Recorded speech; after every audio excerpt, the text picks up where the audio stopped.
Hello student, welcome back our YouTube channel brainly accounts.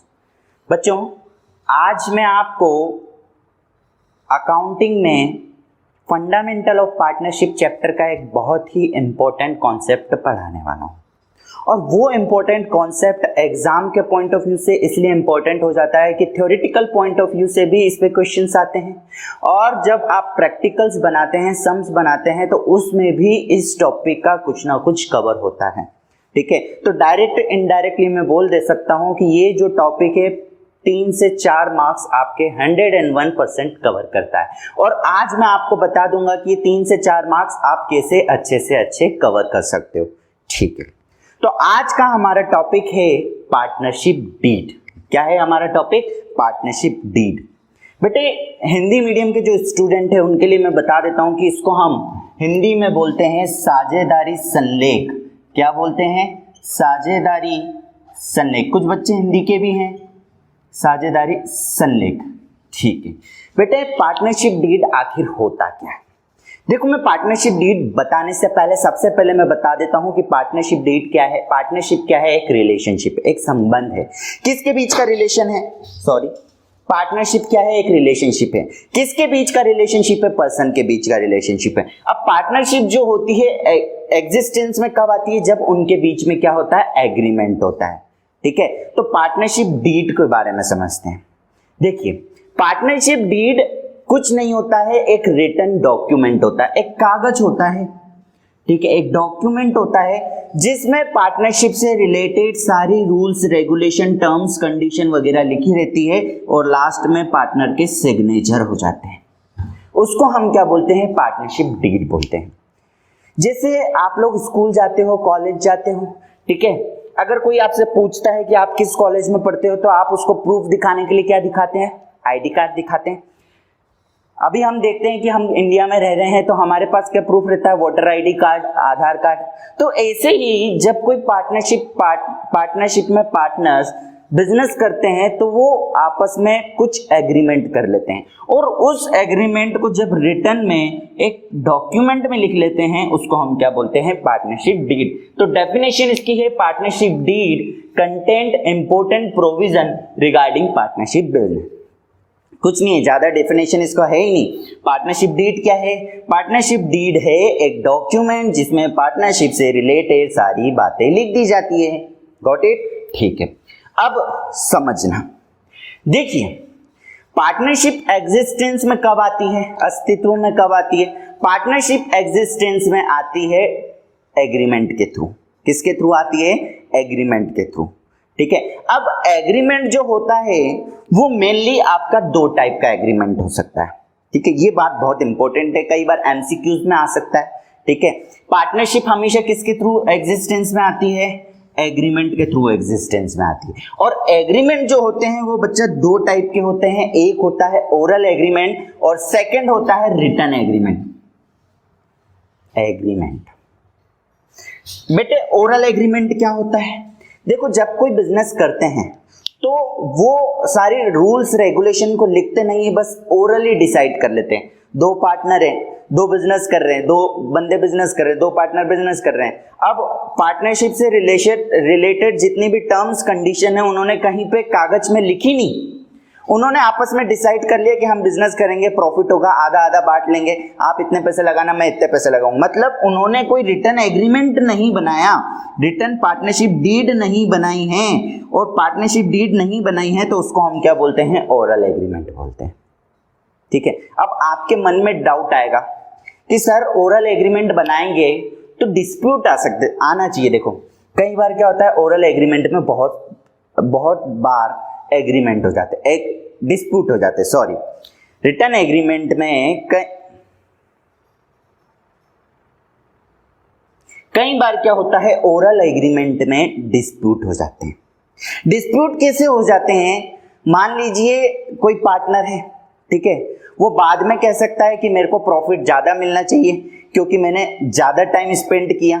ठीक है, अब उन्होंने कोई इन बातों को लिखा तो है नहीं, पार्टनरशिप डीड बनाई तो है नहीं, तो यहाँ पे डिस्प्यूट ये हो जाएगा कि जब पार्टनरशिप में पार्टनर्स कोई डीड नहीं बनाते हैं तो उनके बीच में जितनी भी प्रॉफिट से रिलेटेड, इंटरेस्ट से रिलेटेड जो भी बातें होती है उसके रिलेटेड डिस्प्यूट हो जाता है और इस डिस्प्यूट में उनको कोर्ट के चक्कर लगाने पड़ते हैं। ठीक है, तो यहाँ पे ओरल एग्रीमेंट जो होता है थोड़ा सा डिस्प्यूटेड रहता है, इसको प्रूव करना कठिन होता है। ठीक है, कोर्ट में जाना पड़ता है, लगभग 2 विटनेस लगते हैं, 2 विटनेस की गवाही दिलवानी पड़ती है, तो ये थोड़ा सा डिस्प्यूटेबल होता है। ठीक है, चलिए रिटर्न एग्रीमेंट की बात करते हैं। रिटर्न एग्रीमेंट में क्या होता है, जितनी भी रूल्स रेगुलेशंस होती है, टर्म्स कंडीशन होती है, वो एक कागज में लिख लेते हैं ताकि फ्यूचर में कोई डिस्प्यूट नहीं हो।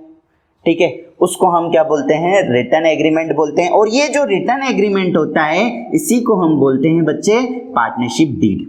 बेटे पार्टनरशिप में हमेशा सलाह दी जाती है कि रिटर्न एग्रीमेंट कर देना अच्छा रहता है क्योंकि फ्यूचर में जाके कोई डिस्प्यूट नहीं हो। लेकिन इसका मतलब ये नहीं है कि ओरल एग्रीमेंट नहीं कर सकते, ओरल एग्रीमेंट भी कर सकते, रिटर्न एग्रीमेंट भी कर सकते। आपकी जो मर्जी हो वो करो, आप चाहो तो ओरल एग्रीमेंट करो, चाहो तो रिटर्न एग्रीमेंट करो, आपकी इच्छा के ऊपर है। ठीक है, लेकिन रिकमेंडेड क्या होता है, रिटर्न एग्रीमेंट होता है। ओरल एग्रीमेंट इसलिए रिकमेंड नहीं होता है क्योंकि यहाँ पे डिस्प्यूट हो जाता है, प्रूव करना पड़ता है कि हाँ हमने ये एग्रीमेंट किया था। आज के जमाने में कोई भी 2 गवाह किसी को पैसे दे दे, 2 गवाह पैसे में खरीद ले और प्रूव करवा ले, तो यहाँ डिस्प्यूट होने के बहुत ज्यादा चांसेस हैं, फ्रॉड होने के बहुत ज्यादा चांसेस है। अच्छा, एक डाउट और मन में आना चाहिए बेटे, एक डाउट ये है, आप सोच रहे होंगे कि सर ये ओरल एग्रीमेंट तो क्या फायदा है इसका, ओरल एग्रीमेंट क्यों चल रहा है, क्यों रख रखा है ओरल एग्रीमेंट। बेटे आप बताओ, ये पार्टनरशिप एक्ट जो बना वो कब बना, 1932 में। बेटे 1932 में जमाना बहुत अच्छा था, उस टाइम पे इंसान जो बोलते थे वो करते थे। ठीक है, आप लोगों ने सुना भी होगा, रघुकुल रीत सदा चली आई, प्राण जाए पर वचन ना जाए। उस टाइम पे लोग जो बोलते थे वो करते थे, पत्थर की लकीर हो जाती थी, जो बोल दिया मतलब बोल दिया। ठीक है, तो उस टाइम से चलता आ रहा है ओरल एग्रीमेंट, अभी तक सही नहीं किया। लेकिन गारंटी है कि अब अगर कोई संशोधन होता है, अमेंडमेंट होता है, तो सबसे पहला काम क्या होगा, ओरल एग्रीमेंट को खत्म कर देंगे। आई होप समझ में आया होगा। पार्टनरशिप डीड क्या होता है, पार्टनरशिप डीड एक डॉक्यूमेंट होता है जिसके अंदर पार्टनरशिप से रिलेटेड सारी रूल्स रेगुलेशन टर्म्स कंडीशन लिख देते हैं। ठीक है, पार्टनरशिप एग्रीमेंट 2 टाइप के होते हैं, एक होता है ओरल एग्रीमेंट, एक होता है रिटर्न एग्रीमेंट। रिटर्न एग्रीमेंट को ही हम क्या बोलते हैं, पार्टनरशिप डीड बोलते हैं। ठीक है, अच्छा अब दूसरा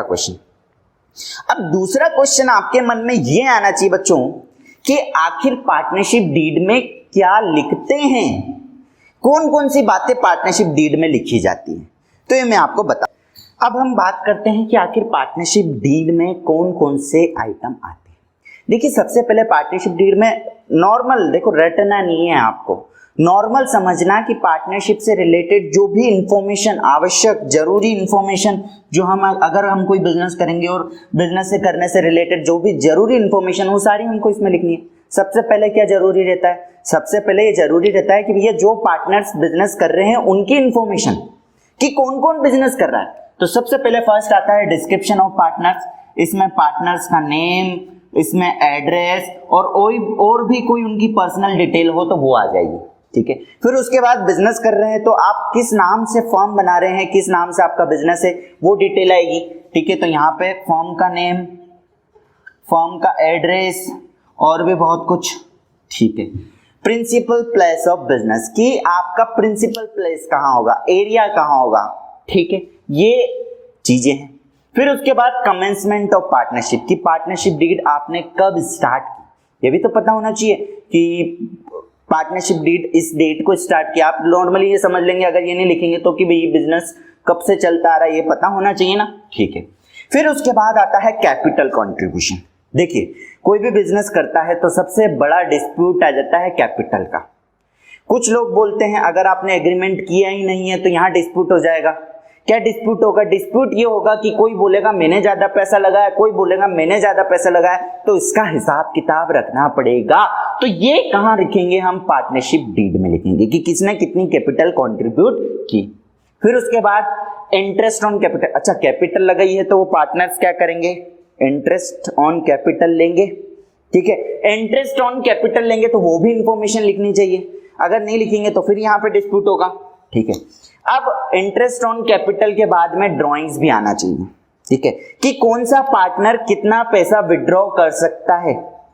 ठीक है, ड्रॉइंग्स भी आना चाहिए कि कितना पार्टनर कितना विड्रॉ करेगा, मंथली विड्रॉ करेगा, कैसे एनुअली विड्रॉ करेगा, ये सब आना चाहिए। और उससे रिलेटेड इंटरेस्ट फर्म कितना चार्ज करेगा वो भी आना चाहिए।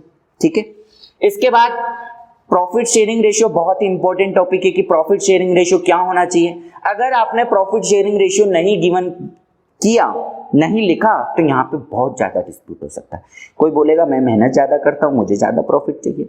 कोई बोलेगा मैंने ज्यादा बिजनेस में पैसा लगाया है, मुझे ज्यादा प्रॉफिट चाहिए। तो यहाँ डिस्प्यूट होने के बहुत ज्यादा चांसेस रहते हैं, इसलिए ये सारी बातें हमको लिखनी है। इंटरेस्ट ऑन लोन, अगर कोई पार्टनर फर्म को अपनी कैपिटल के अलावा एक्स्ट्रा पैसा एज ए लोन देता है, एज ए एडवांस देता है, तो उसको हम क्या बोलेंगे?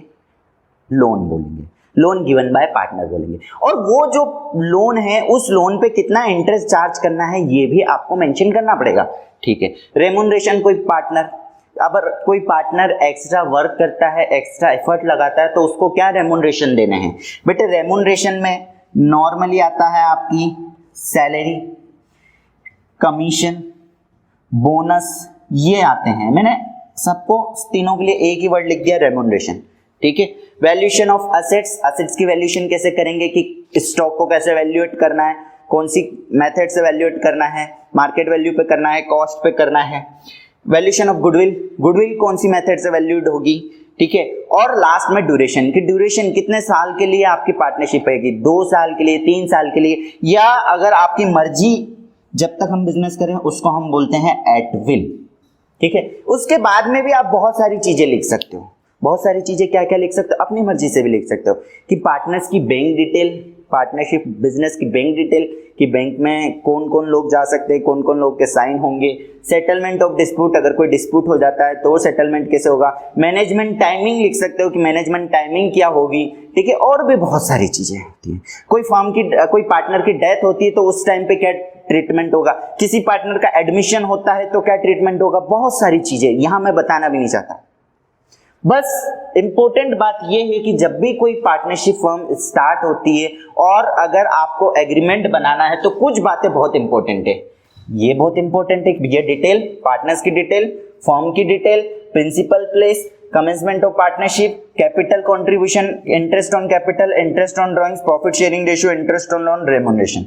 ये सारी बातें वैसे तो इंपॉर्टेंट ही होती हैं, लेकिन ये बातें, ये स्टार्टिंग के 10 पॉइंट बहुत ज्यादा इंपॉर्टेंट होते हैं। एक नॉर्मल बच्चा भी अगर उससे बोला जाए कि आपको लिखना है तो अपने हिसाब से भी लिख सकता है, ऐसी कोई घबराने वाली बात नहीं। क्लियर हुआ बच्चों? अब यहाँ पे एक बहुत ज्यादा डिस्प्यूटेड वाला और एग्जाम में पूछे जाने वाला क्वेश्चन आता है। क्या क्वेश्चन आता है मैं बताता हूं। देखो, अभी हमने पढ़ा, मैंने अभी आपको बताया कि पार्टनरशिप करने के लिए क्या जरूरी होता है? एग्रीमेंट जरूरी होता है। ठीक है, क्या जरूरी होता है? एग्रीमेंट, हिंदी में बोलते समझौता। एग्रीमेंट 2 टाइप का हो सकता है भैया।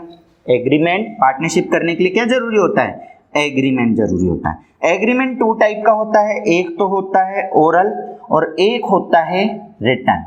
ठीक है सर, ये जरूरी नहीं है कि ओरल ही करो, जरूरी नहीं है रिटन करो, आपकी मर्जी पड़े कर लो।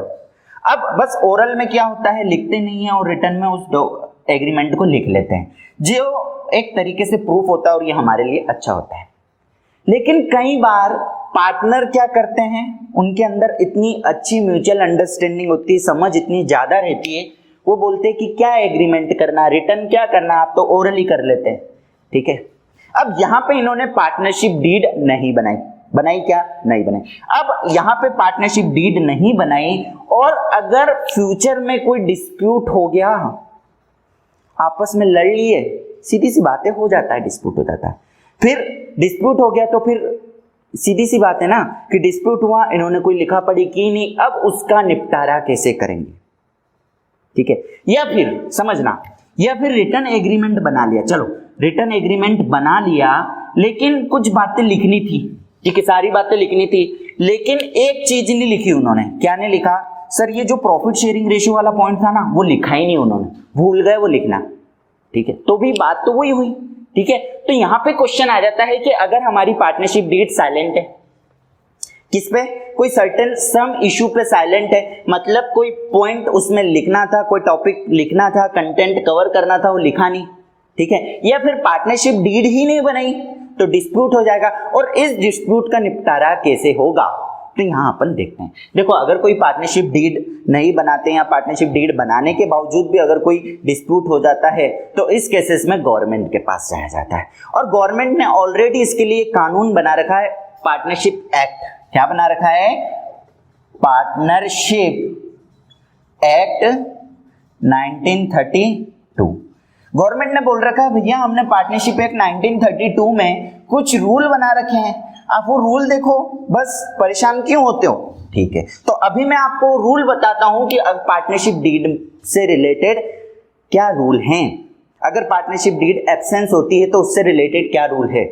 ठीक है, सबसे पहले ध्यान से समझना, अगर पार्टनरशिप डीड एब्सेंस है, बनाई नहीं है, तो सबसे बड़ी प्रॉब्लम आएगी, किस चीज की आएगी? सबसे बड़ी प्रॉब्लम आएगी अगर पार्टनरशिप डीड नहीं बनाई है तो प्रॉफिट शेयरिंग रेशियो में। शॉर्ट में लिख रहा हूं, सबसे बड़ी और मेजर प्रॉब्लम आती है प्रॉफिट शेयरिंग रेशियो की, कि प्रॉफिट शेयरिंग रेशियो किस रेशियो में डिस्ट्रीब्यूट हो।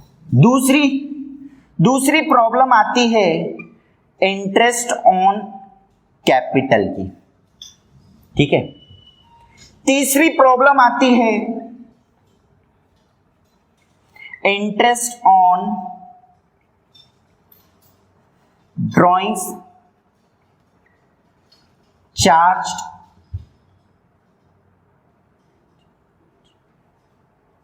बाय फर्म, कि फर्म उनसे इंटरेस्ट ऑन कैपिटल ड्रॉइंग्स कितना चार्ज की। फोर्थ प्रॉब्लम आती है interest on loan given by partners. Fifth problem आती है रेमुनरेशन की, ये प्रॉब्लम आती है रेमुनरेशन टू पार्टनर्स, ये प्रॉब्लम आती है। इसके अलावा और कोई ज्यादा प्रॉब्लम नहीं है। अब इसका निपटारा कैसे करेंगे?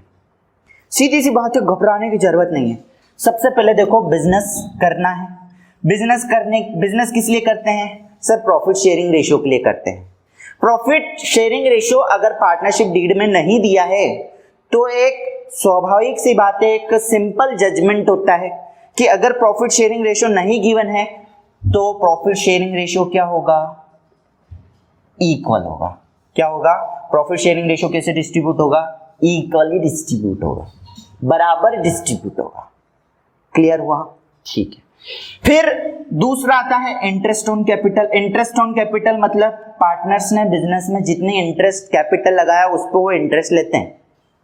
अब पार्टनरशिप कहती है कि भैया आप बिजनेस किस लिए कर रहे हो? प्रॉफिट शेयरिंग रेशियो के लिए कर रहे हो, प्रॉफिट के लिए कर रहे हो। हम आपको प्रॉफिट, आपने पार्टनरशिप डीड पहले तो बनाई नहीं, अब बनाई नहीं है, डिस्प्यूट हो गया, लड़ाई झगड़ा कर रहे हो, तो सीधी सी बात है हमने आपको प्रॉफिट दे दिया, इंटरेस्ट आपको नहीं मिलेगा।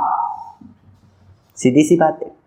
अब जब इंटरेस्ट नहीं मिल रहा है कैपिटल पे तो पार्टनर जो फर्म से ड्रॉ करते हैं, ड्रॉइंग्स करते हैं, तो फर्म भी बोलती है कि जब हम आपको इंटरेस्ट दे नहीं रहे हैं तो हम आपसे इंटरेस्ट लेंगे भी नहीं। ठीक है साहब। अब क्या होता है कि पार्टनर जब फर्म को एक्स्ट्रा पैसे देते हैं, अपनी कैपिटल के अलावा कुछ एक्स्ट्रा अमाउंट देते हैं, जिसको हम बोलते हैं लोन और एडवांस। अगर वो लोन और एडवांस पे इंटरेस्ट की रेट गिवन नहीं होती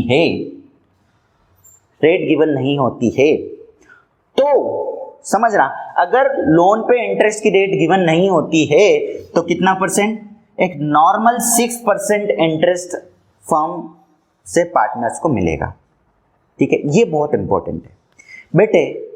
पार्टनरशिप में अगर कोई पार्टनर फर्म को लोन देता है और उस लोन पे इंटरेस्ट की रेट आपने मेंशन नहीं की है पार्टनरशिप डीड में, तो नॉर्मली 6% पर एनम की रेट से उस लोन पे इंटरेस्ट प्रोवाइड किया जाएगा, वेदर मार्केट में चाहे कुछ भी रेट चल रही हो। अगर मार्केट में 12% है आपको कोई मतलब नहीं, हम गवर्नमेंट ने बोल रखा है 6%। ठीक है, क्लियर हुआ?